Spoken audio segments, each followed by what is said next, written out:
Blood Satellite. One of what I want to cover today, and this is continuing our arc on sort of the main pillars of white nationalist thought.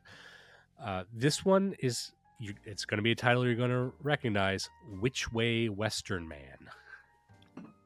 It's by William Gayley Simpson, who was affiliated with the National Alliance and William Luther Pierce, which we're going to get to in the next episode. But he was a fascinating guy. I mean, he was born in 1892, and he's sort of a prolific writer. He's got this book. This book was something like 800 pages long. He's also written an autobiography that's even longer.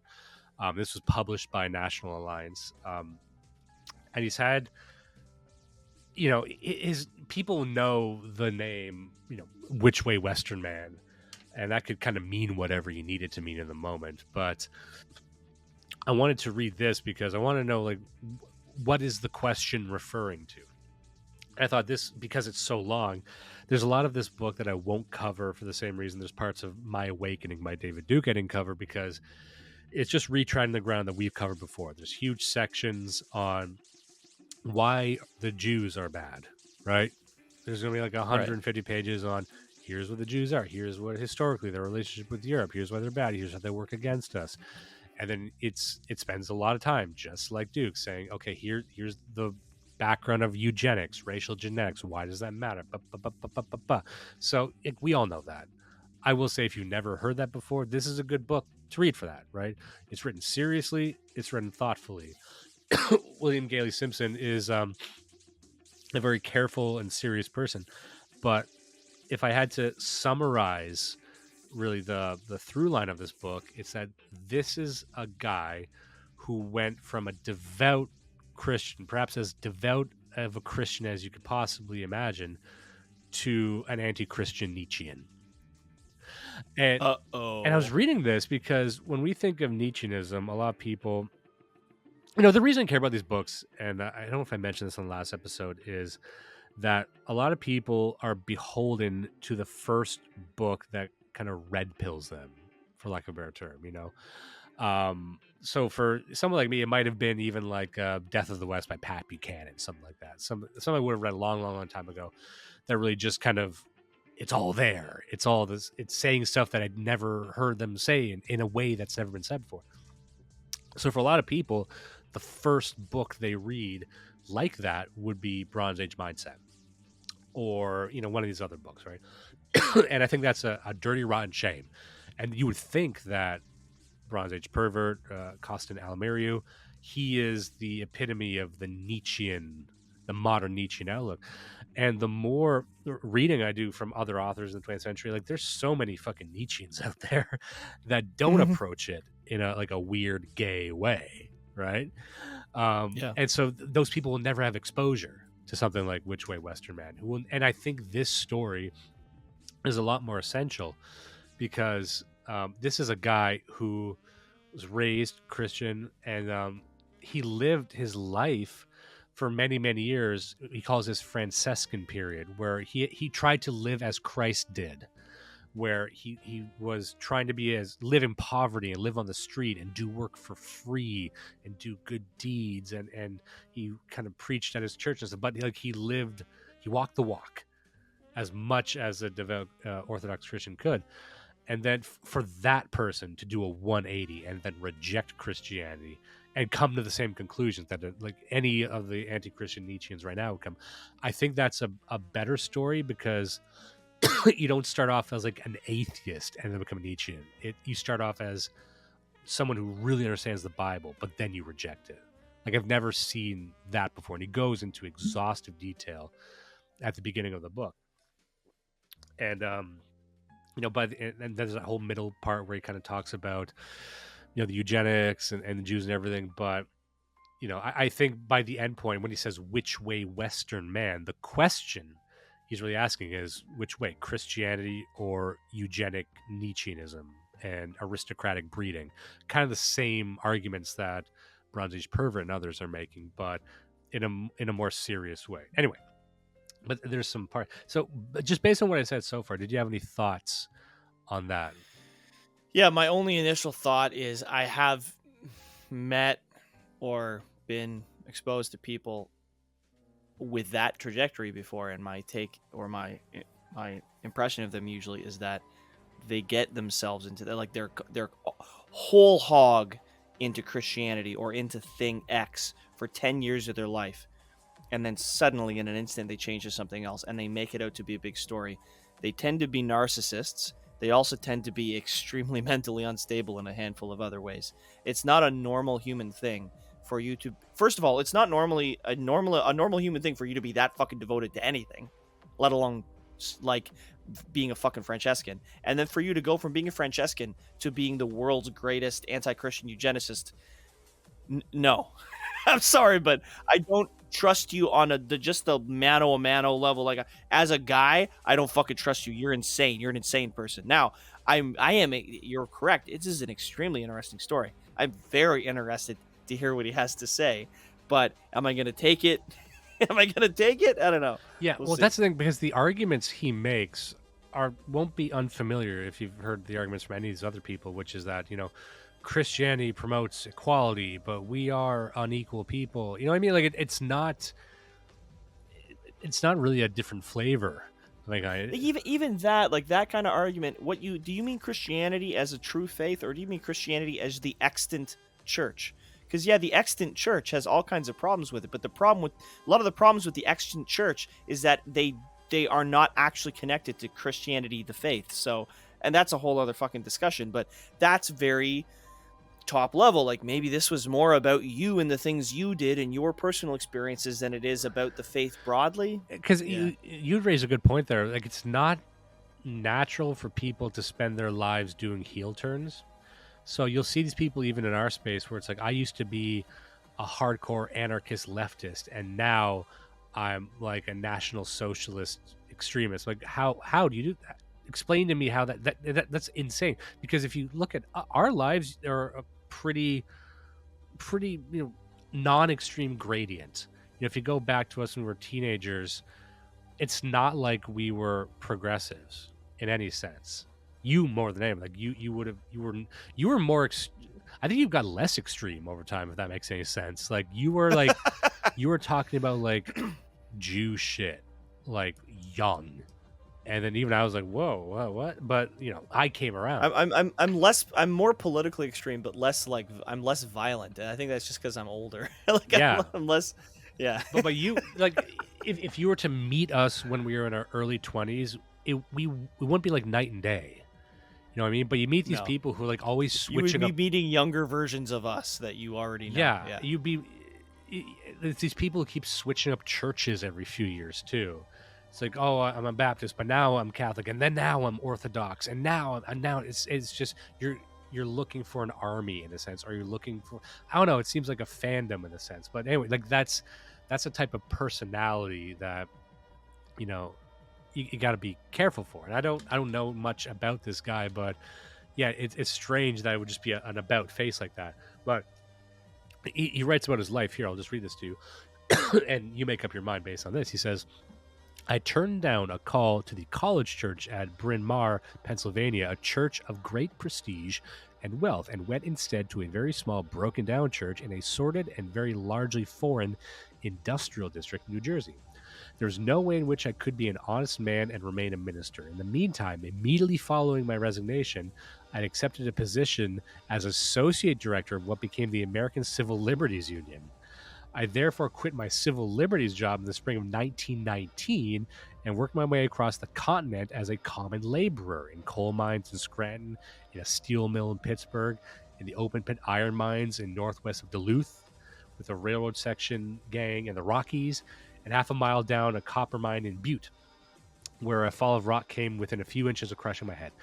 And early in October 1920, penniless and with little more than the clothes I was wearing and some tools to work with, I went back to the town in which I had my church, there to do my labor as a gift and learn to depend on my own needs no matter where I might be or what people wanted to give me. So that's sort of his Franciscan period. I'm just going to be a laborer for free, and then you can donate to me. But, you go from working in the ACLU, and these are some big swings you're taking with your life,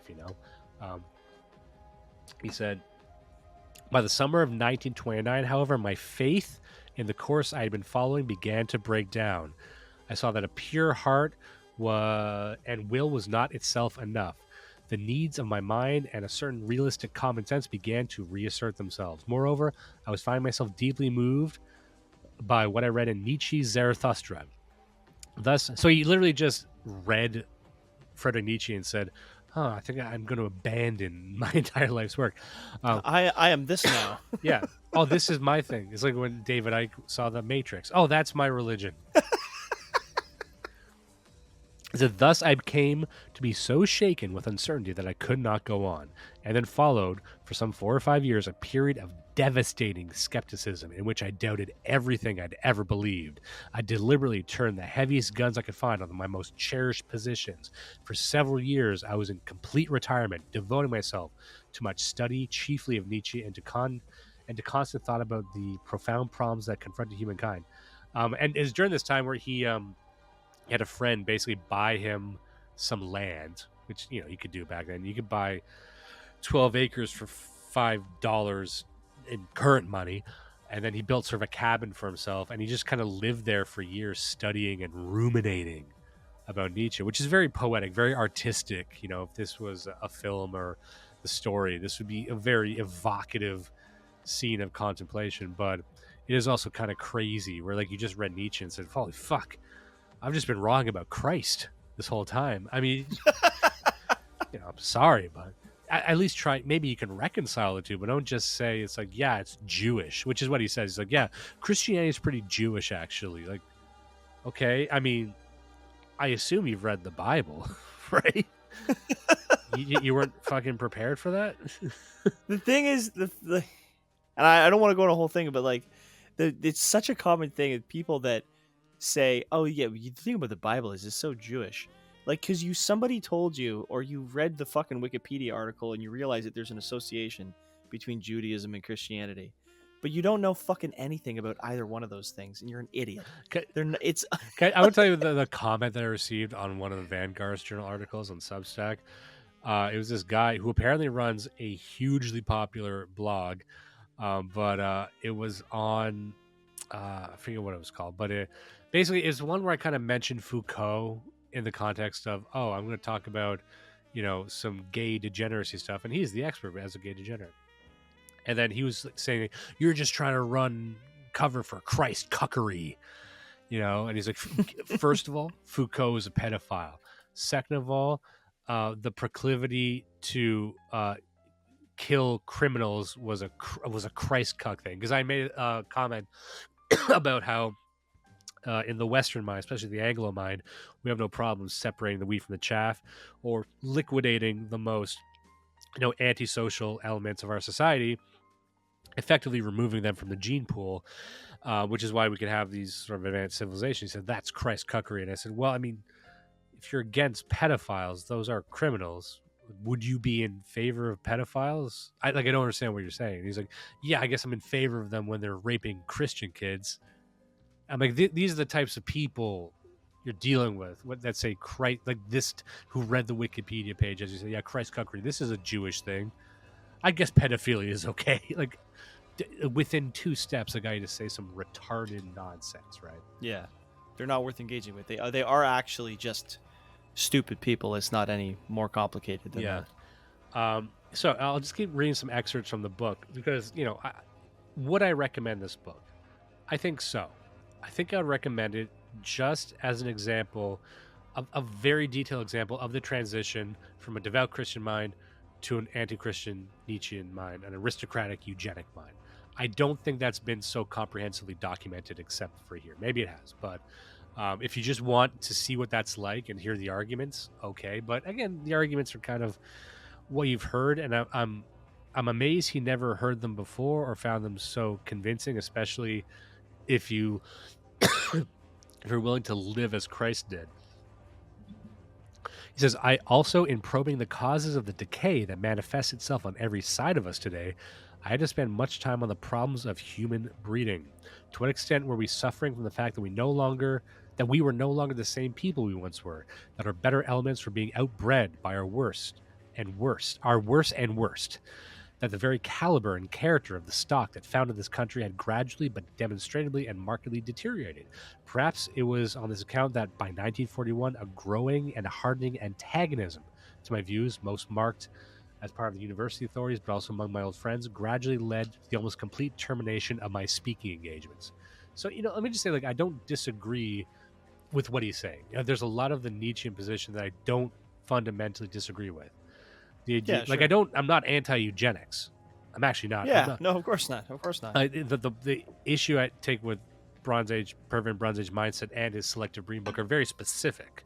But I'm not throwing out this entire idea of, of course, the breeding of the ideal stock or how we might define that. And we've discussed that with New Nobility, Blood and Soil by Richard Daré, which is probably the most comprehensive model I've seen for how you might approach that in a modern sense. So I'm not against any of that, but I also think you could reconcile that with Christianity if you wanted to. I think there's also Christians who believe this. You don't actually need to believe everyone is a carbon copy of each other, right? You can also believe in genetics if you're a Christian, right? You can also you could be a Christian and say, hey, people with Down syndrome shouldn't reproduce, right? I think priests would say that. They got no problem in that form of eugenics. So I don't think you need to throw everything out just because you said, you know what, there's a lot of, I don't like interracial marriage. You can be a Christian who doesn't like that, right? He said, my reading of rationalistic psychology had caused me to look behind the scenes of my mystical experience and to question its validity and the reliability of the inner direction I derived from it. But also my Franciscan life was challenged by a deepening spiritual insight and by the mounting pressure of some new thing within me.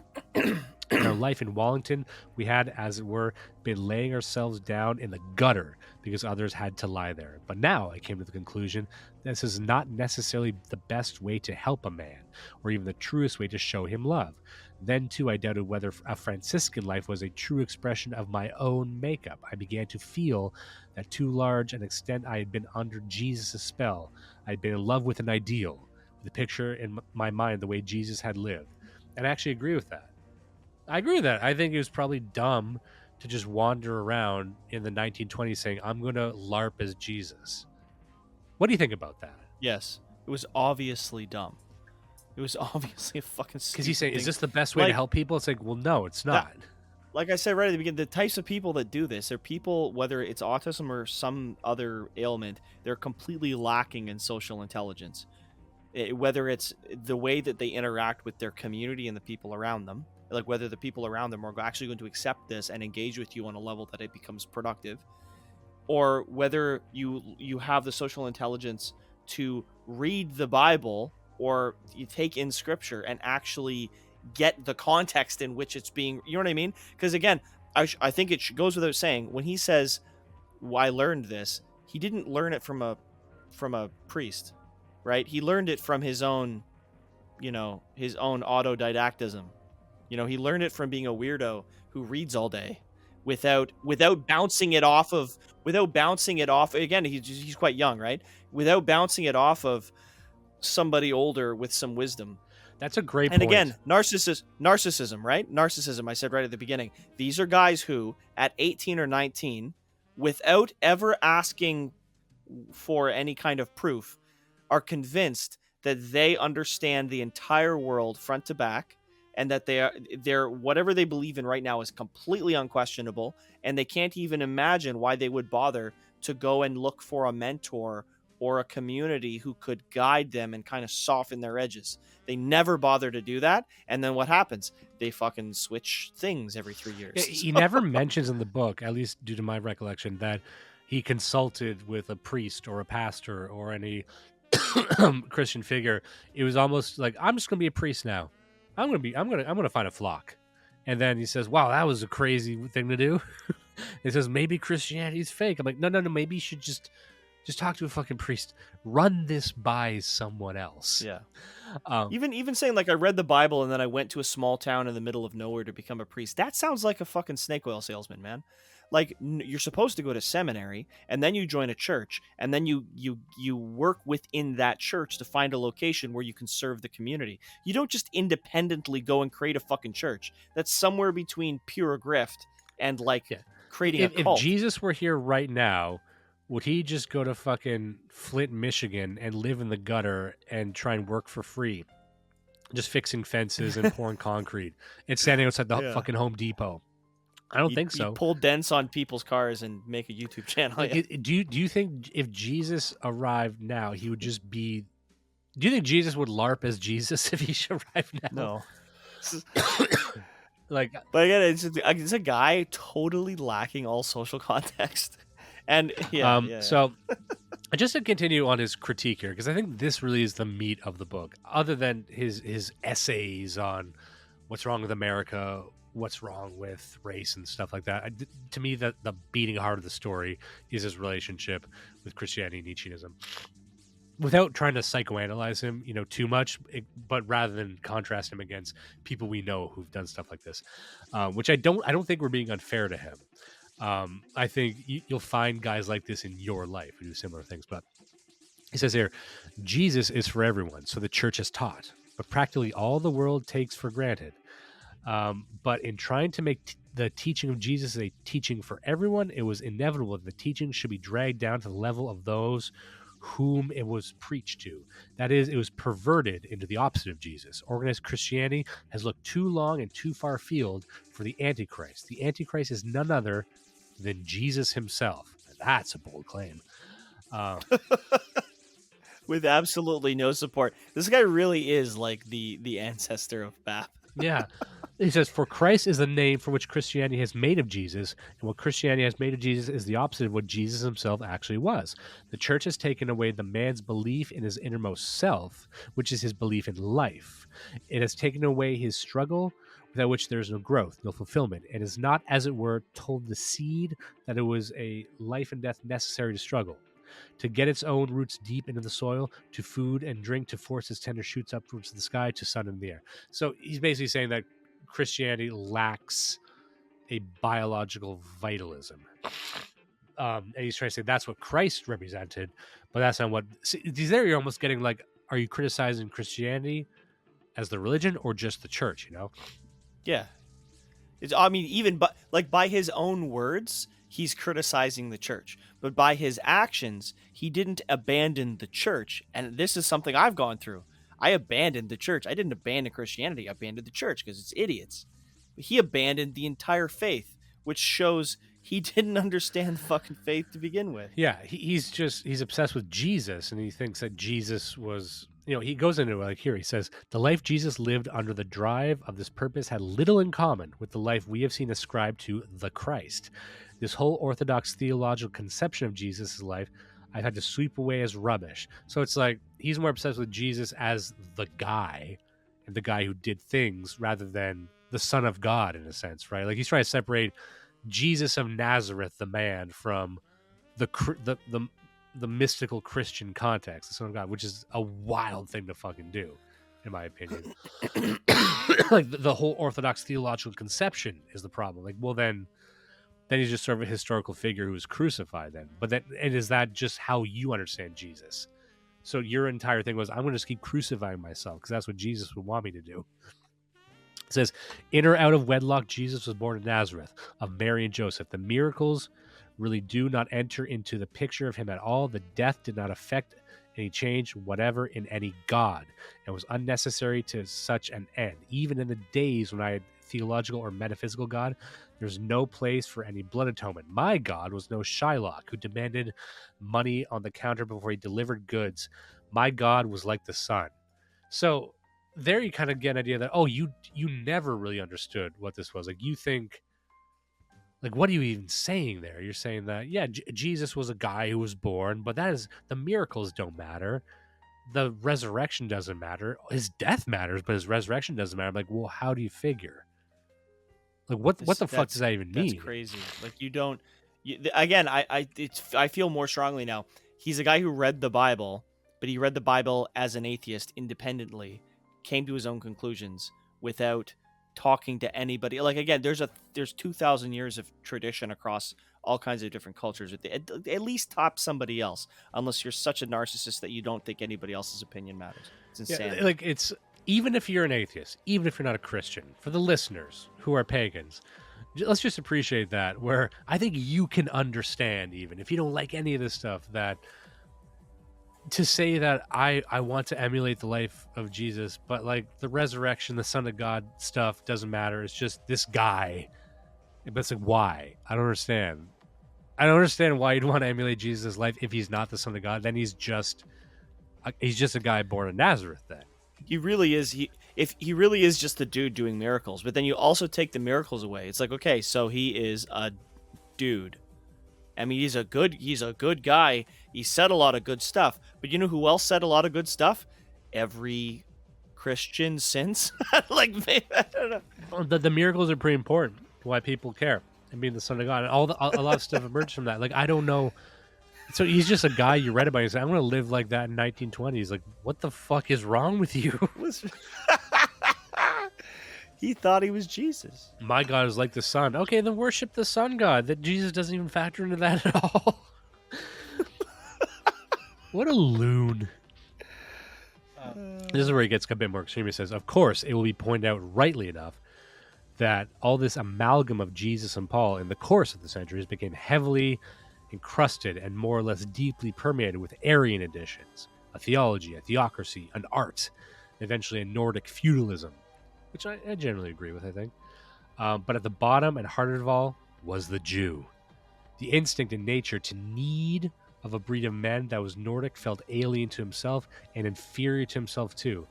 And what was all this philosophy and art, social arrangement and organization, but the Nordic subconscious acknowledgement that the lack he felt in the Jews' outlook on life and the world, and an effort to round out a view of the universe. Let me skip ahead. Whether at its worst as it comes from the church or as its best as it flows from the teaching itself, is an alien, oriental, Jewish infection. See, like, you could hear that or read that in any comment section, on any, you see that on Stormfront, you see that on any like pagan right-wing thing. But I'm like, I don't understand how, like, you're a devout Christian according to you, but it's like, yeah, but it's also a Jewish infection. I'm like, I have to believe you weren't serious about it to begin with then. Right? Yeah. And I know we got to get going soon, so I'm just going to kind of skip ahead to some other parts here, where he talks about, his ideal society and what the Western man ought to do. And he says, sooner or later, in one way or another, our gates will be forced and our city put to the torch and sword. Our civilization will go up in flames, and the proud white man who created it, who for long thought himself and virtually was invincible, will have to bend his neck to a yoke in order to live. Spengler foresaw with the eye of clairvoyance when he predicted starkly that our machine technics will end. We are now about to pass into eclipse. The blackest hour in our history is almost upon us. But even in the hours of my darkest brooding over the onrushing tragedy, I'm sustained by a hope, perhaps even a faith, that no possible conquest of the white peoples will ever permanently break their strength. Into their humiliation and agony, they will carry their most ancient traditions, the glory of the past, and the memories of the days when their whole world was shaped by their deep instinctive belief in the superior man, and their destinies guided by the noblest and strongest among them. Mere stability is often said to be the primary object of any person's social organization, but it seems to me this can never be enough. A healthy people wills not only to last long, but to be itself a long time. It wills to preserve its identity. So, there's things, you can take inspiration from that. You can get a fire in your belly about that. But, I still think it is possible to reconcile a Christian faith with selective breeding, or the belief in genetics, or the belief that, hey, beautiful people should reproduce, or whatever, however you define it. Or people with poor genetics maybe shouldn't. Like, if you could be a Christian and believe that people with shitty genetics and low IQs shouldn't have 20 kids. I think that they also believe that in the past as well. And they figured out a way to do it. And it wasn't Nietzsche who came up with that idea. and he kind of goes into what many of the other Nietzscheans say here. He says, once again, let me state this simple fact. Blink at it as we may, most men, by their very makeup, cannot be free. Whenever, wherever we have any society at all, we have the mass organized and ruled by a small number of men who are relatively superior. The higher we go in civilization, the more true this becomes. Whether the workers are called slave, serf, or free really makes little difference. They will not be free. There is no fiat of man that can make them free, for the simple reason that they are incapable of being master of themselves and of circumstance. And in any society, he who cannot rule himself must be ruled. To make such people free and to fend for themselves, as we did the Negro at the end of the Civil War, may be as cruel as to turn children into the jungle. You know what? I generally agree with that. Like, Yeah, it's fair. It's again fair. You can reconcile that with another belief system. But he says here, but as far as we're concerned, we Americans, we modern white men of Western civilization, among us is not going to get started, not in our day. Our chance to build this way has gone. The whole tradition has been thoroughly destroyed. Our way to new autocracy, our aristocracy lies through chaos. We shall first have to become ashes before the phoenix of new nobility shall arise from our midst. But if the world holds together, there will at last be those, a few, always a few, who will again start the old long climb towards the heights, and again lay at the road to a world in which superiority of every sort shall thrive. So again, we need collapse. We need to accelerate the decline because there's no way to avert course. Very, very, very Spenglerian, although Spengler was a bit more nuanced in his view of how our civilization will die, because he like an organism, a civilization reaches its apex and begins to ossify and die and age. But it wasn't like it would just fucking die like a cat dies.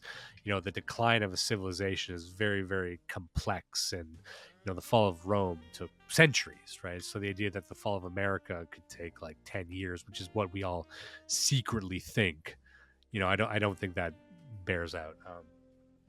Yeah, so, and just to add a bit more color here, and we'll end soon. It says, let me frankly declare that my dominant concern is with the future of my own kind, the white man of the West. But though my concern embraces the white race as a whole, it is concentrated on that blonde, long-headed Aryan Teutonic Nordic element of it, which is, as it seems to me, from ancient India, Persia, Greece, and Rome to modern Germany and North Italy, Holland, England, Scotland, Viking Ireland, Iceland, and all Scandinavia, and wherever it has gone abroad, has been supreme, exploring, searching, inventing, organizing, creating, and ruling power of the Western world.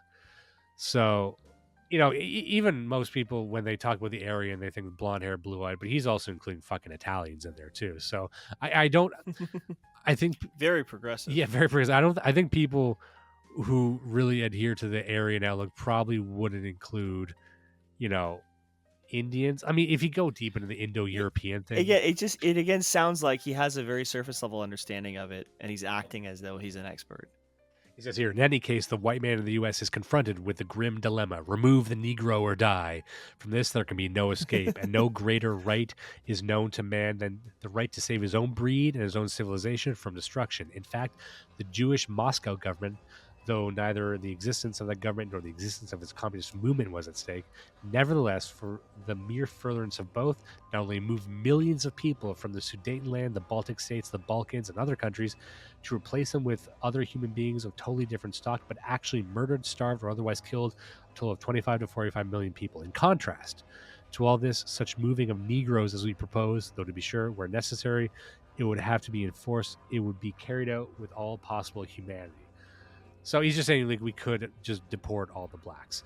And I would say, like, even David Duke and I found even more nuance in My Awakening by Duke and some other people. Like, by the end of the book, when he's getting into his policy positions, it's very heavy-handed.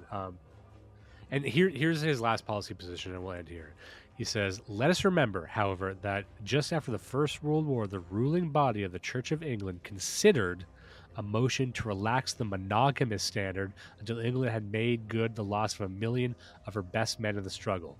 The problem before us then will be to devise means by which as many possible of our best women can be artificially impregnated by the sperm of those men of greatest giftedness who may be available and bear many children. The idea could be worked even by lone married couples, where the husband, out of his love for his country and his kind, would find his opportunity to efface himself. His wife's children might be sired again and again by men of manifestly higher endowment than his own. Ultimately, of course, our aim must be nothing less than a racial rebirth and resurgence. Now, what do you think about that? I think in no uncertain terms, you say, well, we would just... Beyond the fact that it's patently insane on its face, like, do we want to get into the details of why it's patently insane? I would love just to hear... I'd hear the Judas take. Take this to the woodshed. The number one thing is just he's made the classic fedora-wearing autist error of thinking that we are genetic blank slates.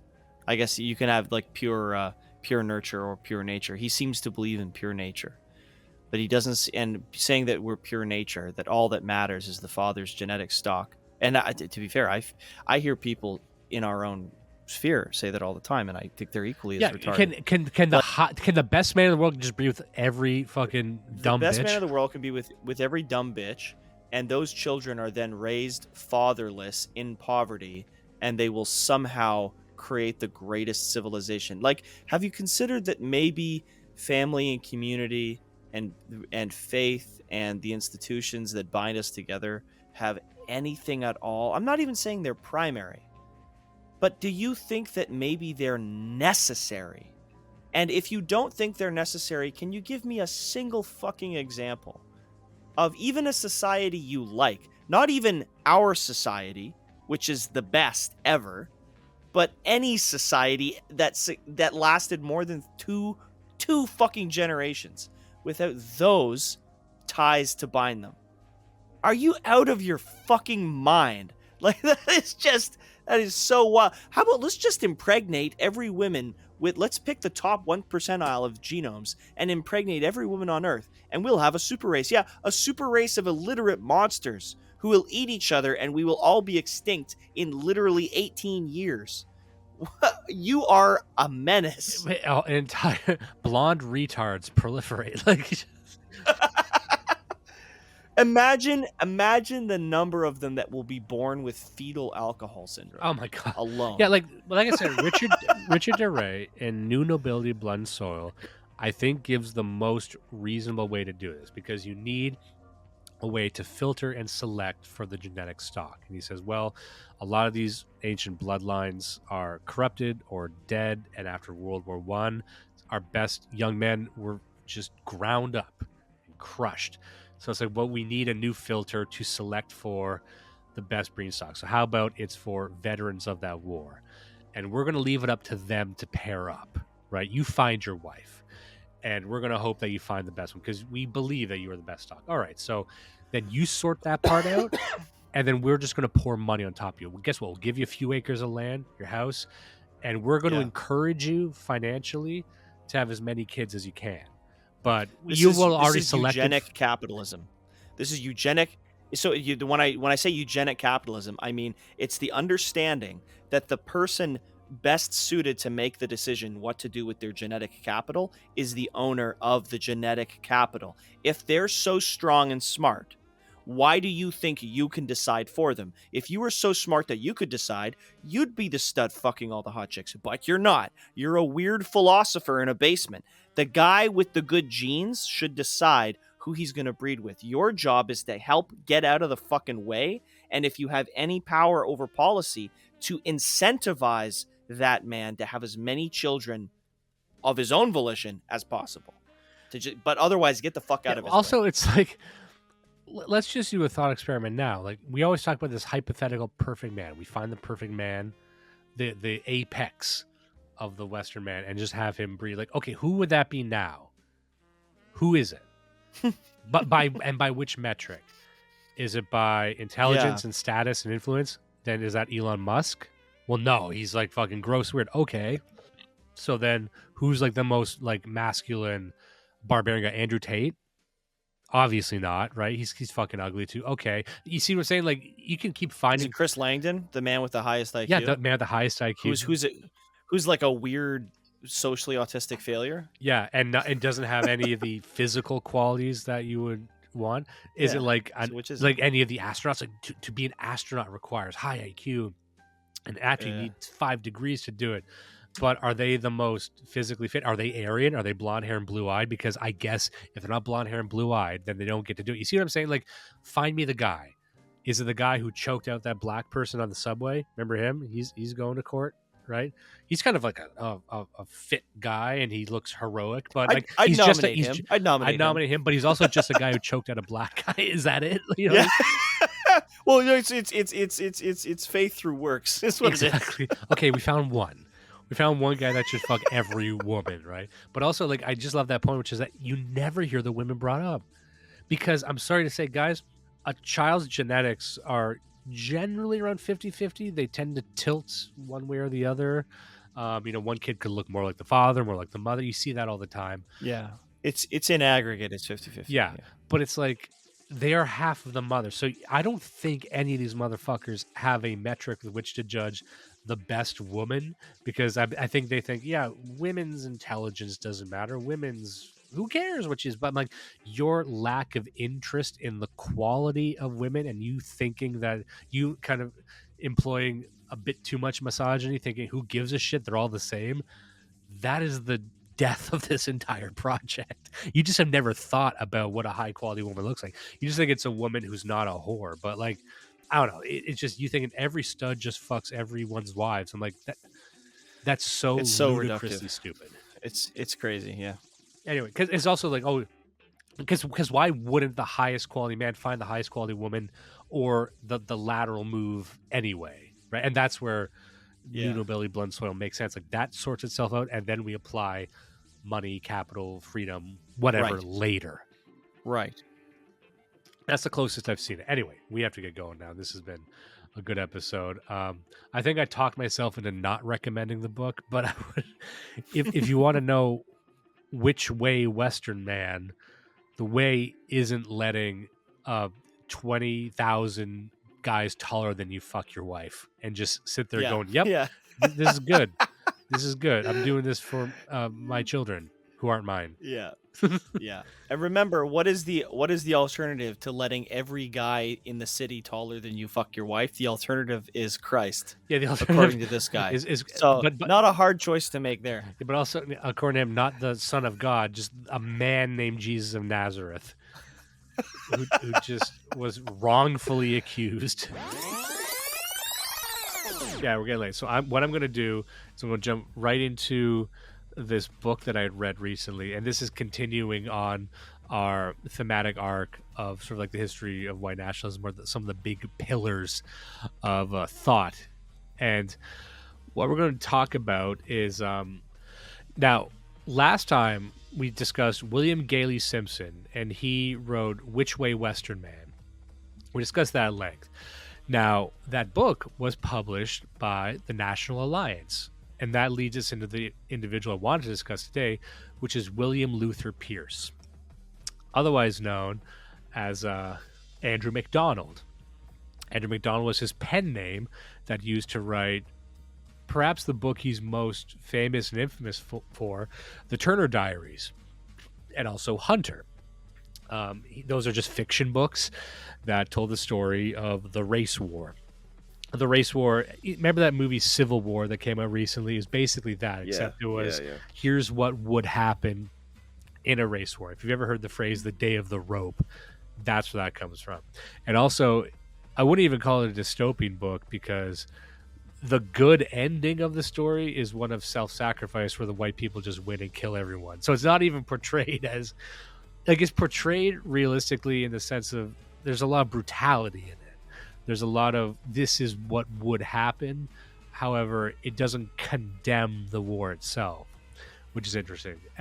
Other than that, there's not a lot from William Luther Pierce, leader of the National Alliance, that I really wanted to cover, because a lot of the other stuff he wrote, aside from his fiction, was he's got this really long book called Who We Are, but then he gets into his sort of celestial esotericism, and cosmotheism, which is the religion he basically invented. The Cosmotheist Community Church is based on natural religion. It does not depend on revelation.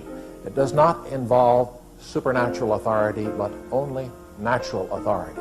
We see our purpose as the service of the life force. He was not necessarily anti-Christian in most of his writings, but he was a Nietzschean, and he decided to create his own religion about divine Aryan consciousness from man to Superman. I was reading some of this book, trying to figure out, do I want to cover this? And we've covered a lot of the Hyperborea stuff in the past. We had a big episode where we talked about, Hyperborea, Agartha, the history of the deep lore of this sort of thing. And, we don't need to get into it again. But then I found this book that wasn't written by him, but was written by a journalist titled Fame of a Dead Man's Deeds. It was written by just your average liberal journalist who spends like a weekend with Pierce on his compound and just told the story of what it was like to hang out with him and speak with him and how he was living and the story of not only him, but those who were around him. I found that really illuminating. But it also gave, I thought it was fair as well. I thought it was a fair portrayal of just matter-of-factly, this very interesting figure. And in my mind, a very tragic figure, because I came across a video just the other day of Andrew McDonald's son. William Luther Pierce's son. And did not follow in his father's footsteps. I wasn't even able to talk about it, probably well into my 30s. I was afraid to have anybody know who my father was. Now, 60 years old, Kelvin is married with 2 daughters. He works as a contractor and founded a relief organization that provides aid to orphanages in the former Soviet Republic of Georgia. And after his father's death, Kelvin began what he calls his healing process. I'm skipping ahead here, but there's a part near the end, if we don't get to it, where he's looking towards the future. William Luther Pierce, he had children, but they don't live with him. They didn't live with him on his compound. He lived on this big compound where he worked and had many employees. He lived on a trailer to the side of the compound, but he owned this massive plot of land. And his family wasn't there. He had a wife, and he was married a few times, unfortunately. But he's a very, secretive man. And but yeah, his sons just seem to want nothing to do with him. And there's this part at the end where he's giving a speech, and he's basically pleading with them, like, I need someone to take over. I need someone to keep this thing going because I can't pass it to my sons. For whatever reason, he didn't have a right-hand man he trusted. Long story short, William Luther Pierce passed away, and where's the National Alliance now? This organization, a very, very big organization. The National Alliance was massive. I was thinking about this the other day. Like, look at what we've got going on now in this thing of ours, right? Some of the most successful and serious groups you could think of, they can pull together maybe 30 to 50 people if you give them a month to do it for a protest, right? And that's marshaling all their forces. You look at places like the National Alliance, and they have like a readership of 100,000 card-carrying, dues-paying members. Like the types of groups that you would see back in the day, they were fucking massive. And there was enough money in there where they were buying businesses, they were buying properties. Like the David Duke, like these big guys, like they had real fucking money behind them. And they look at whatever this is going on now, like it's so fucking pitiful. And then it just dissolves because basically just because the main man died. And then what? You can never, we just can't have something of that size again. Not really. I mean, you got VDARE shuts down. You have these publications that are just hanging on by their fucking fingernails, but nothing could even survive. And it was just, I don't know, it was very, very disheartening reading this book and seeing how just the sheer scale of what they were able to pull off, like owning their own printing presses, doing everything themselves, owning fucking radio towers, and like having a show syndicated back when that meant something, you know. Yeah. Anyway, do you know anything about William Luther Pierce, or do you know? Yeah, anything I about heard a little bit of it. Just some of the story that you told there, we talked about before. But yeah, it's an interesting guy. Yeah, let me tell you a bit about him. And this is the description of him here. He says, and this is from the author, he says, he had the air of somebody important and as being the kind of person who could very much fill up the space they are in. Also, on the second floor of this building is a recording studio where he tapes his weekly program. As well, there's a small room where he has his electronic gadgetry, his toys, as he calls them. Pierce has a PhD in physics, and this room is where he goes to get away from it all. Turns out that Pierce and those around him are down on television, seeing it as a reality-distorting and mind-warping force in the hands of their adversaries. Pierce isn't about to get cable, and the only station that teaches this remote area is an NBC affiliate, barely reaches. The picture is snowy and doesn't qualify as being in color. So he's like anti-technology, but you hear there that he's got a PhD in physics. Like, this was a highly intelligent academic. Like, he was a teacher as well for a time, but you know, in his spare time, like he's making gadgets and fixing shit. So this wasn't just some, you know, he's not a sloppy character. And I think when you think of his work in the Turner Diaries, you would get the image of him as sort of a frothing at the mouth, you know, sicko, even though it's written competently, like, okay, this is a guy who wants a race war. But, you know, once you talk to him, like he's very interesting, very serious, you know. And I've never talked to him, but it's, you know, this book is told in such a way where you feel like you're there. And he says here, first there's Pierce, the Southern patrician. There's a gentility about Pierce. He's gracious, polite, formal, and reserved. He radiates a distinct hint of understated superiority. Pierce is not pushy about it. Patricians aren't pushy, but he's a bit better than you are. Pierce tends to be down to earth and animated and very invested in what he's saying and doing. Also, he's often self-effacing, and I don't associate that with the Southern patrician persona. Plus, there's a beer commercial, one of the guys quality about Pierce that coexists with his reserved and somewhat removed manner. And then there's this third thing about Pierce that I pick up on when I'm around him, a menacing quality. There's something unsettling about Pierce for me. There seems to be a pressure inside of him, something brewing beneath the surface, an anger perhaps. There's the Pierce whose family was hit hard times after his father died and moved in with relatives in another state. There's the Pierce who had to fend for himself in the Lord of the Flies of military school. There's the Pierce who had to learn from early on to take care of himself in an indifferent and hostile world. Then there's the Pierce who once told me about being in the midst of a confrontation and just about to push someone through a 5th floor window when the other person backed down. So, I mean, you get the idea of this guy sounds like a fucking cool badass. You know what I mean? Yeah, like he's got all the qualities that you'd want. Like he's an academic, but you hear stories in the book of him. He's got to go fix a roof. Like he maintains his property. So even though he's got a PhD in physics, he's climbing a fucking ladder with his sleeves rolled up, fucking knocking tin up there with some other 20-year-old. And he's in his 50s. So anyway, just the picture it paints of him was very interesting. And just a quote Pierce here, he says, I didn't start to form my ideological or political views until I was in graduate school. And then things escalated in that direction after I got my PhD and during my time on the faculty in physics at Oregon State University. I did change my religious perspective while I was in military school, however, at least in a negative sense. I did. I stopped being a Christian. After graduation from Rice, Pierce spent a few months working in the Los Alamos Scientific Laboratory in New Mexico, where he was a member of a team attempting to develop controlled nuclear fusion.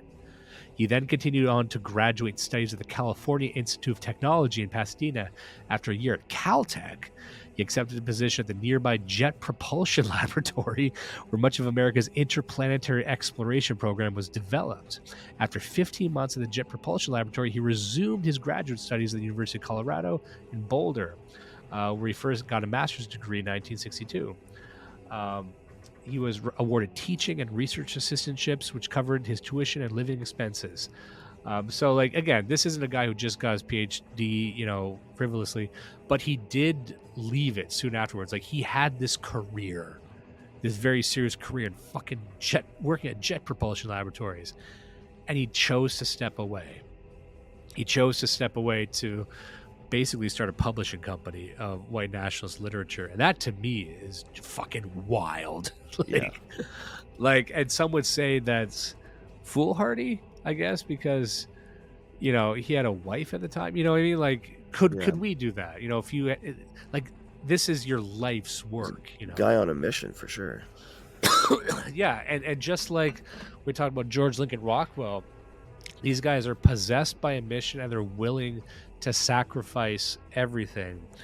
And I don't think that gets brought up when you speak of them. It continues on here. He says that he realized that the direction his thinking was taking him would in all likelihood rule out conventional publishing outlets, and that he needed to get himself into a position to be able to finance the publication and distribution of his writings himself. Now, this is his nonfiction writings. This isn't Hunter or Turner Diaries. Because for that, he would need more money than he was making at Oregon State. The Pierces spent a year in Connecticut and then moved to D.C., where Pierce left the field of science to take up the race-centered work that he's pursued ever since. And then it shows his development here. It says Pierce's first move into politics was to join an organization called the John Birch Society in 1962. We're going to get into more of the John Birch Society in our next couple of books. But suffice to say, we'll just say this here. The John Birch Society Pierce referred to was, and still is, the organization, still exists, a grassroots organization dedicated to fighting communism and promoting various right-wing causes. At the time of Pierce's involvement in the 60s, the Birch Society had about 25,000 members nationwide. It was at its height of its prominence. Basically, the Birch Society was an educational organization dedicated to changing the pattern of American thinking. At one point, it had a staff of 250 employees. It wasn't long until it was vilified alongside the KKK. And then around this time, as he's part of the John Birch Society, he says, and I'm quoting Pierce here, he says, "One day, it must have been around 1963, I was watching news on television and I saw a clip of George Lincoln Rockwell. It was brief, 20 or 30 seconds or so. Rockwell was trying to give a speech to a bunch of university students in San Diego, and they were shouting him down and throwing bottles at him. Go back to Germany, you Nazi bastard," all kinds of stuff. Despite all that was going on, Rockwell did get 2 or 3 sentences in, and then he said to himself, he's basically right.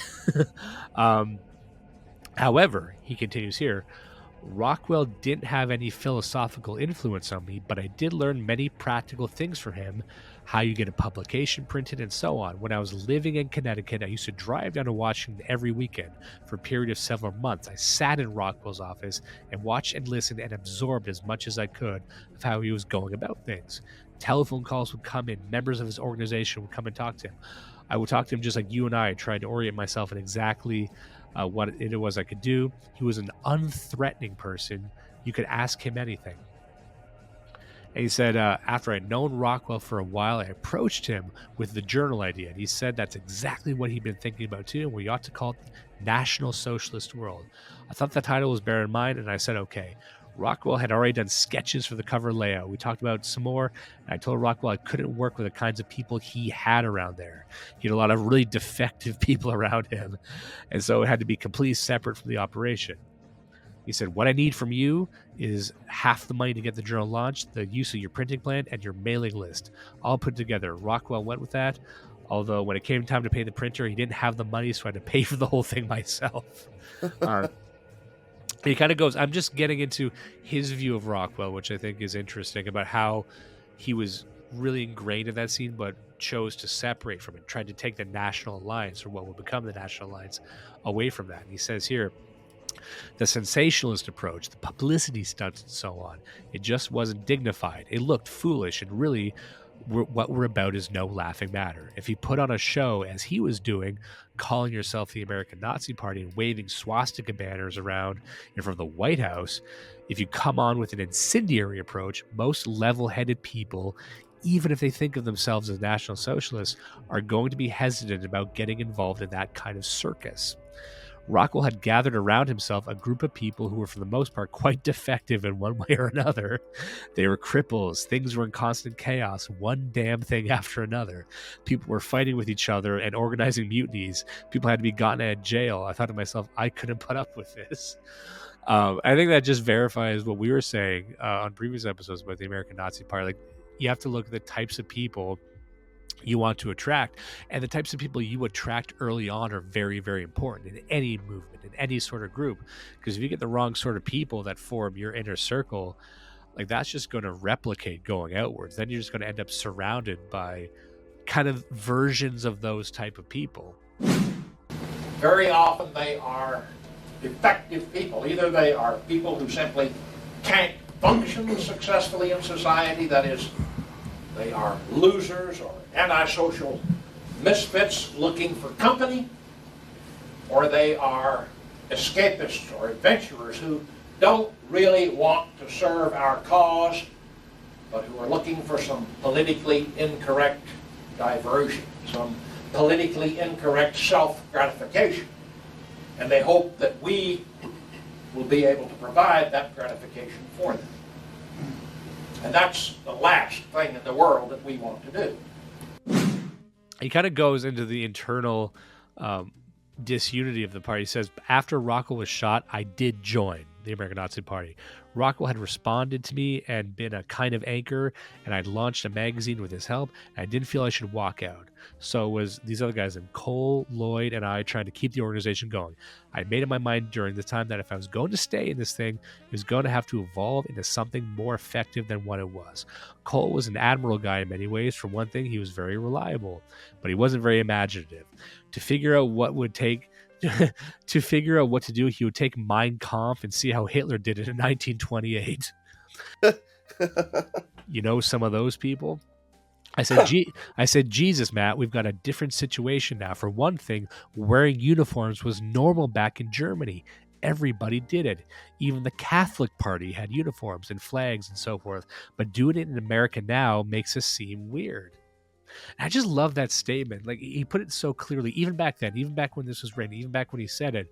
Like, there's just something about marching around in like military type uniforms or uniforms generally that, I don't know, Americans think is weird. Now, that's not saying you can't have a unity of aesthetic or like you're all wearing the same shirt, but it's like that sort of iconography and like the waving of flags.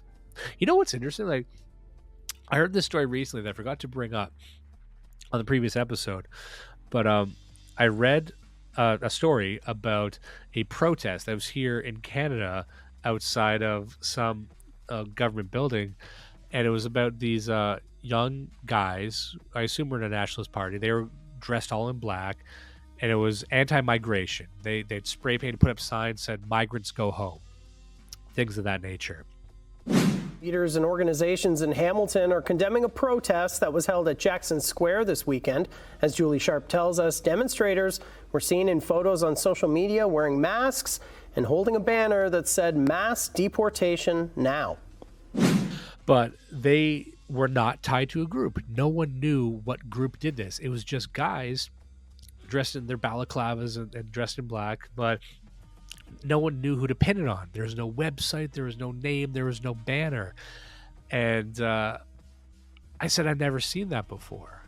And maybe the day will come when they reveal who they are and they have the banner, they have the name. But I said, hold on a second. Why don't we have more of that?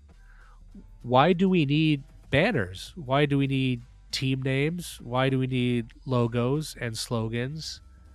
Wouldn't it be more effective for the mainstream narrative if a bunch of guys just showed up and did this spontaneously, even if it's planned, even if you are part of a group? Like, to the public, isn't there more power in the spontaneity of it, right? It would be better if these people just appeared. We don't know who they are, because then you can't get your hands around them.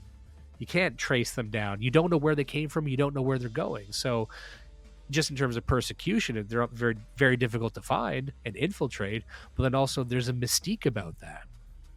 To the viewer, that's like there's just this essence springing forth with these messages. Like, what do you think about that? Yeah, I agree. So shortly after that, he starts the National Alliance. That's his serious organization, and he's still the primary way they get their message out is through pamphlets, it's through publishing, traditional publishing, and also radio. One might call them the original podcasters because they weren't getting, and I say that as a joke, but I do also mean that because they were building it themselves. They weren't just working for radio stations like a lot of these guys would just get jobs as a DJ. He's describing here. He says there's his weekly radio program that disperses his message, which began in 1991, American Dissident Voices. Not a bad show title. The program is carried on shortwave and on several AM stations around the country. The stations change, and the number varies as stations add and drop the controversial program. In 2000, there were seven AM stations that reach areas of Arizona, Texas, Alabama, Pennsylvania, Rhode Island, Connecticut, Maine, in Florida. ADV broadcasts reach an estimated 100,000 people worldwide. So even just cobbling that together, they managed to get a reach, a listenership of 100,000 people. And I just found there's a romance about that to me. We talk about this all the time about like, how could you like tie together shortwave radio? But we always have these like cockamamie schemes of getting into ham radio. Like, can we broadcast like old clips on ham radio? And I get the answer is, I guess. You could broadcast it, but there's nobody listening, right? Because nobody uses radio anymore. They're like, yeah, you can times, but we love that. I love the idea. I'm a millennial, so I'm still attached to radio as a media type. But yeah, the idea of kind of like stringing together this network and then having to like chase it down. It keeps getting dropped, and you can find other stations with it. That's cool to me. That's more interesting than the passive way other shows go about it. And he describes how he got into fiction here. He says, Pierce, he's talking to this guy he met named Oliver, who was sort of a financier, just a money guy associated with him. He says, Pierce said he told Oliver at lunch, at a lunch meeting he was at, that he was finding it hard to get a response out of people with the message he was trying to get across. Oliver asked him if he ever thought of writing fiction. Oliver told Pierce that many of the sorts of people who would respond to his ideas, those towards the bottom margins of society with less stake in the existing arrangements, and so they have less to lose, simply didn't read the kind of nonfiction material he was generating, which I think is true, actually. If they read anything at all, it's fiction, and particularly light, action-filled recreational fiction. A couple weeks later, Pierce received a photocopy of the book Oliver had talked about in the mail. It was called The John Franklin Letters and had been published in 1959. Pierce told me that he didn't read the book carefully, but that he looked through enough to get an idea of how to do something like that. And the something like that turned out to be the Turner Diaries, a book which has sold over 300,000 copies at the time of this writing. I would assume it's gone up in some, like if you want to include ebook downloads, I can't even imagine what it would be at now, but like 300,000 copies is a staggeringly high number for publishing. Without the aid of a commercial publisher. And Books or Distribution has been arguably the most infamous book of our time. So I guess he was right. And that's a lesson, that some of us theory guys could take to heart, which is, at the end of the day, maybe you should just write a pulp novella instead of that fucking another book about nationalism or whatever. Now, and this is where it gets interesting because we get into the Oklahoma City bombing. He says there was a departure from the underground sales pattern for a short period after all the attention the Oklahoma bombing brought to the book. A commercial publisher, Barricade Press, picked it up. And this is relevant because Timothy McVeigh cited the Turner Diaries and had it on his, I believe, just in his possession when he did successfully blow up the World Trade Center. And he talks about his reaction to the Oklahoma City bombing here. And I think he's trying to use his words carefully because he doesn't want to say that he endorses it and that he endorses, blowing up a government building. But you can tell that he does. He says, I'll just read the segment here. He says, it took a while for enough facts to become public so I could start to figure out what happened. I was watching the news one evening, and there was the story about a huge bomb having destroyed a federal building in Oklahoma City. I figured that probably it was a terrorist bomb, so I was very excited. Although I have never spoken to McVeigh, Pierce continued, I've had contact with his lawyer, Steve Jones. That was prior to McVeigh's trial. Jones needed some expert advice, and I hope I helped him. He was concerned that the government would attempt to show that the Turner Diaries gave McVeigh the plan for the bombing. I believe he was inspired by the Waco massacre. That really pissed him off. He even traveled down there. What went on in the Turner Diaries had nothing to do with what was apparently his intention, and that was to send the government a message. He says... So, like, he goes at lengths of saying that he didn't talk directly to McVeigh. There's some evidence that he did, and there's some evidence that he has had more contact with these extremist groups. At the very least, phone calls. There's no transcripts, as far as I know. There's no FBI documentation on it. But to my mind, it would stand to reason that he did, because one thing he gets to in the book, if I don't get to it, I'll just say now, it's that the land that he lived on and built his compound on, that was gifted to him. He didn't buy that himself. That was just given to him by some wealthy benefactor, just some young guy who went to one of the National Alliance meetings. They met up, had a nice meeting, and then boom, he's got fucking land in a compound. So you wonder how these things manifest. It's a few key individuals, I guess, operating out of the charity of the spirit of race war, I guess. But I think that's really the only way to do it. It's not through revenue. It's not through book sales or anything like that. And this, he also goes into the spiritual nature, like I was talking about before. And this is where it loses me. This is where I don't give a shit. I don't think you need to create your own religion to make something like this effective. No, in fact, that's wacky. I think that probably keeps some people away. Yeah, but he goes. That's about as bad as the Nazi flags. Yeah, that's if you're trying to appeal to the serious people you're talking about. I think people are going to look at that. Oh, like this is a cult. Like I didn't think it was a cult before, but once you start talking about, oh, once in a while we wear these robes and do weird rituals you've never heard of before. That's, like you said, that's just like a swastika is going to chase away some of the money that you probably want to get. He goes here, he says, it is particularly important for members of the Alliance to understand and ground themselves in the spiritual basis of this organization. Why is this so crucial? Because unlike other organizations, the National Alliance is not directed at achieving short-term solutions to immediate problems, throwing the bums out of Washington or some such thing. Rather, the Alliance represents nothing less than an attempt to preserve and elevate our race for the countless generations which will follow ours.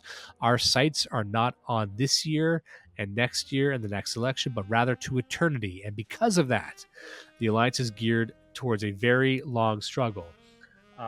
He says here, Pierce told me that in the early 70s, he formulated a race-based religious orientation to provide the spiritual basis for the direction he was taking the National Alliance. He needed a name for what he put together, he said. And he came up with cosmotheism. Anything with the word cosmo in it's going to turn heads, you know what I mean? Like cosmo, you got to stay away from that word. It just is synonymous with the word kooky. He says he's not sure whether he ran across the term in an encyclopedia or made it up. After a time, we, and I'm talking about the Cosmotheist group, Pierce says, decided that it would be a worthwhile to try an experiment. We try to create an environment more under our control than it is now and live with people who share our values and raise our kids in that sort of setting. We talked about buying some land in which to build a community. I said to the group, look, I have so many $1,000s in savings I can put towards it, but it isn't enough. Some other people are going to have to come up with some money too. I wanted to open a bank account. I also told them we're going to have to do this in a business-like way. Before Christianity was exported to Europe by the expansion of the Roman Empire, he asserts, European religion stressed the oneness of God and man. He says that the emphasis contrasted with the church's dichotomous conception, which emphasizes God and man's distinction. This is where he gets into the William Gayley Simpson stuff, the Nietzscheanism. Like he never comes out as anti-Christian as vehemently as Simpson does, but you can tell he's like, oh, we're just going to create something better that returns us to, he doesn't use the word Nietzscheanism, but like a more of a pagan European tradition. Now, this is the story of kind of how he got the land. So I'm just going to read this right here just because I think this is an interesting story. He says, Matthews had been an Alliance member for 3 years and actively recruiting new members for Pierce's organization among the farmers and ranchers and working people around where he lived in Washington State. Right after Bob returned home from his speech at the National Alliance Convention, he gathered together 8 men in barracks-like structure that he'd erected near his mobile home. The goal was to carve out a part of eastern Washington as a homeland for the white race purged of Jews and minorities.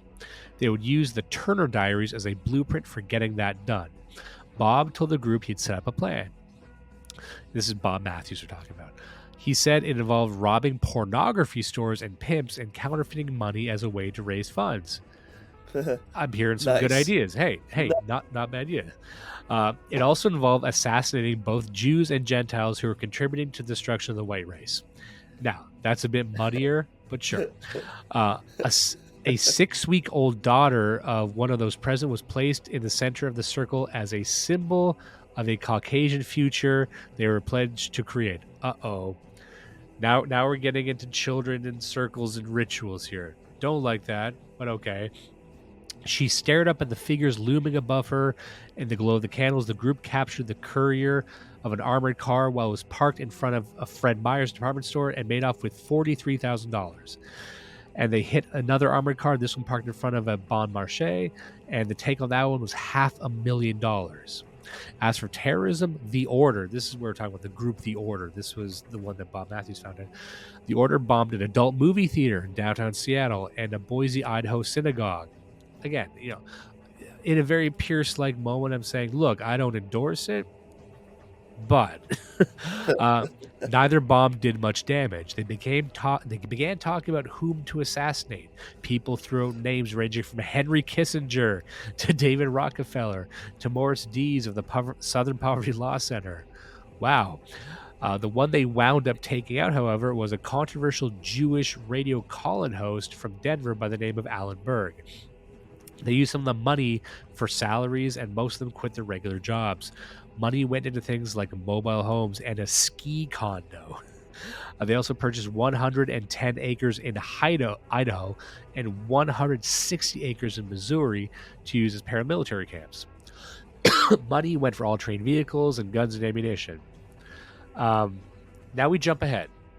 So we've got the characters of this order, their bank robberies, the rituals, everything else. This is what they are. So one eyewitness by the name of Zilla says that the next day she saw Bob Matthews pull out a large sum of money, she isn't sure how much, in a paper bag. Pierce, she says, came to the hotel that they were staying at, and he and Bob went outside and sat on a bench nearby. Through the window, Zilla says she saw Bob give Pierce the paper bag. Jerry Dale, former county sheriff in Pocahontas County, West Virginia, reports that shortly after the meeting with Matthews was said to have taken place, Pierce paid $95,000 cash for a 346-acre plot of land on which he now lives. So the implication here is that, and he's never admitted to this, he will deny it, but Pierce got the money for his entire property from the Order, which had got that money through robbing armored cars and shooting pimps. So depending on your character, you can land on a few different areas of that story. That is a son I would pardon. See? Yeah. Once you hear the story, I bet when you hear that, terrorism, fucking shooting people, no way. Now, if they were smoking crack, no crack. I know we got to get going soon, so I'll just end with some quotes from Pierce that I think really summarize his worldview a bit more succinctly. He says, "The European spirit is much more expressed in the pagan tradition of Northern Europe. In that tradition, there is much more of an idea of the man. That man is responsible for the world around him. He's responsible for his own actions. He is answerable to nobody but himself. To live up to the European concept of honor and responsibility is, to me, far more in and around our nature than to follow Christianity. And I realize it is a complex subject because for 1,000 years, Christianity has been modified by European feeling, tradition, and religious ideas," which I actually think is true. I think that's a fair thing to say. Yes. And I think, especially if you're a Protestant, you understand that this has come through, this is Christianity realized through a distinct European tradition and culture. So I'll just go here. Here's in his own words. So how does Pierce feel about the New World Order? What is he rebelling against? As he defines it, the New World Order is a utopian scheme for a world government with the following major features. Here's the features. National boundaries will, for all practical purposes, cease to exist. An increased flow of third world immigrants into the United States and Europe will produce a non-white majority everywhere in formerly white areas. The economies of the United States and other nations of the world will be globalized. Wage levels among the rich and poor people of the world will be equalized. An elite consisting of international businessmen and the heads of the news and entertainment media will call the shots, aided by politicians who are dependent upon the elite's financial support. International peacekeeping military forces will maintain order throughout the system and put down resistance to any of its policies. The last illustration of how Pierce uses the New World Order concept was his response to the United States military actions against the Serbs and their conflict with the ethnic Albanians in the Yugoslavian province of Kosovo. Pierce believes that the major reason that we took after the Serbs as we did because they weren't going along with the New World Order's multi-ethnic social experiment. So the New World Order, I believe, was really coined and popularized by Pierce. So that is as as basic a summary as I could think of. And I think a lot of people would hear that and agree with it. That's basically what Alex Jones would say the exact same thing. So it's interesting how this idea, I believe, originated in these spaces, and that idea is permeated into Christ as deeply into mainstream culture as any idea I think he's come up with. In fact, there's a few, like, once you tally up the ideas that he was dealing with in these broadcasts and these magazines, like, a lot of them have been mainstreamed, which is surprising. Yeah. So it kind of ends here. I'll give you just these last two things. We can end it on this because I know we got to get going. He says, underneath is Pierce's outward stoical appearance of reality, which gives him the appearance of possessing a kind of above-it-all serenity. I pick up something simmering inside him, or perhaps it's better described as something pressuring him from within. One episode that gave me chills, in the whatever it just came to the surface, occurred one evening when he and Irina, which is his wife at the time, invited me over for dinner. Pierce sat at the table silently, pistol in his holster. Already awesome. Eating dinner with a gun. I love it. He seemed to be smoldering over something. I felt very uncomfortable and I had trouble keeping up with the conversation with Irina, which was difficult for me in any case because she was still having trouble with English. Yeah, he, like many others, Rockwell and you can probably name a few, had a habit of importing their wives from Hungary and Eastern Europe and elsewhere. So just a trend I noticed. He says, Pierce finally came out with what was on his mind. A stray dog had been hanging around the Pierce's trailer and had chased after a three-legged raccoon that lived in the vicinity. Pierce was concerned that the dog either was going to harm the raccoon or had already harmed the raccoon. He began grilling Irina on the details of the chasing incident. Sitting next to Pierce, I could feel the emotion rise from within him. Finally, from out of nowhere, it seemed Irina said, "Don't shoot the dog, Bill." And that, to me, that story was supposed to make him seem like a villain. I love that story. It's a good story. Here's a man sticking up for the underdog or the undercoon.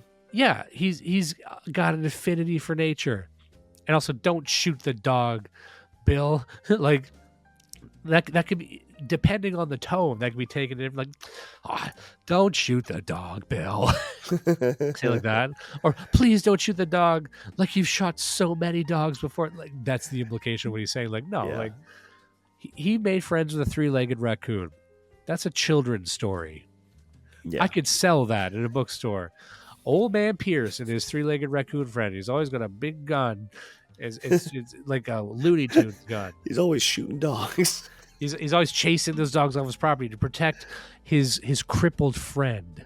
Yeah. That's something Americans stood up for. And this fucking Eastern European whore comes in, disrupting the balance. So, and it kind of ends on his plans for the future, which really didn't come to pass. He said Pierce then listed some recruiting tactics the Alliance might employ. Internships could be set for college students.